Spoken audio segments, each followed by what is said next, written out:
बघा, सगळ्या लोकांची जी भावना आहे, जनभावनाची आहे, ती सरकारची जनभावना आहे.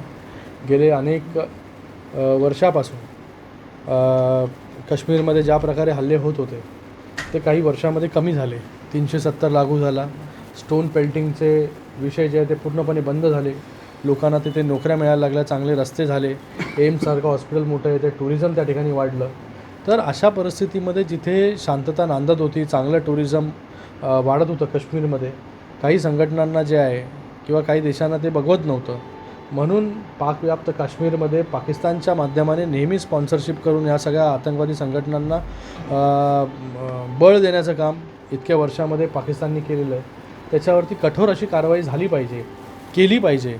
आणि जे काही निर्णय सरकारच्या माध्यमाने, केंद्र सरकारच्या माध्यमाने देशाचे प्रधानमंत्री नरेंद्र मोदीजींनी घेतले, जे काही करार बंद केले, इंडस व्हॅली ट्रिटी असेल, त्याचबरोबर अटारी क्लोजर असेल, ती बॉर्डर्स क्लोज करण्याचा विषय असेल, सार्कवरच्या विजांचा विषय असेल, लोक जे इथे राहत आहेत, तर मला वाटतं हे सगळे विषय जे आहेत स्वागतार्ह आहेत. आणि त्याच्यापेक्षा अजून कडक निर्णय हे सरकारने घेतले पाहिजे, माननीय नरेंद्र मोदी साहेबांनी घेतले पाहिजे, अशी भावना जी आहे सर्वपक्षीय नेत्यांची देखील होती, ऑपोजिशनची देखील होती.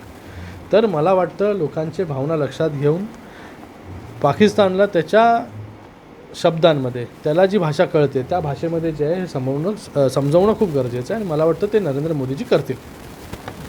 नंतर तरी देखील विरोधक जे आहेत विविध माध्यमातून टीका करत आहेत. बघा, विरोधकांना दुसरं काही कामच उरलेलं नाही आहे. विधानसभेच्या निवडणुकीच्या अगोदर देखील टीका करत होते.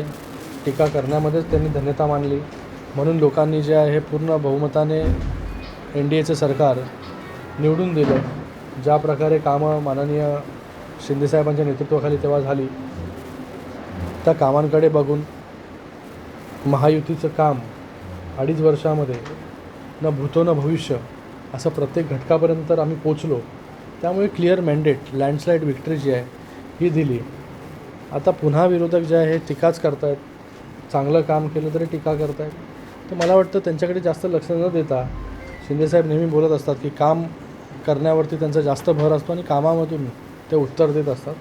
आणि मला वाटतं ज्या प्रकारे त्यांनी काम केलं, ज्या प्रकारे महायुतीच्या सरकारने काम केलं, या पूर्ण घटनेमध्ये लोकांना परत आपल्या घरी आणण्याचं काम राज्य सरकारच्या माध्यमाने असेल, देवेंद्र फडणवीसजींच्या नेतृत्वाखाली शिंदेसाहेबांच्या माध्यमाने असेल, एक मोठा दिलासा जो आहे तो देखील देण्याचं काम आम्ही केलेलं आहे. आम्ही आमचं काम जे आहे ते करत राहू. विरोधकांना जे काय बोलायचं ते बोलत राहतील. साहेब, जे दहशतवादी हल्ल्यामध्ये जे मृत्युमुखी पडले त्यांना पेन्शन योजना सुरू करण्याची सूचना आपण केंद्र सरकारला केली. काय नेमकी ती माहिती? जी दहशतवादी संघटनांकडून जी पहलगाममध्ये घटना घडली त्याच्यामध्ये महाराष्ट्रामधून 6 लोक जे आहेत ते मरण पावले. आणि ऑल पार्टी मीटिंग जेव्हा होती दिल्लीमध्ये, संरक्षण मंत्री यांच्या अध्यक्षतेखाली घेण्यात आली होती, त्याच्यामध्ये वेगवेगळ्या गोष्टींवरती विचारविमर्श झाला.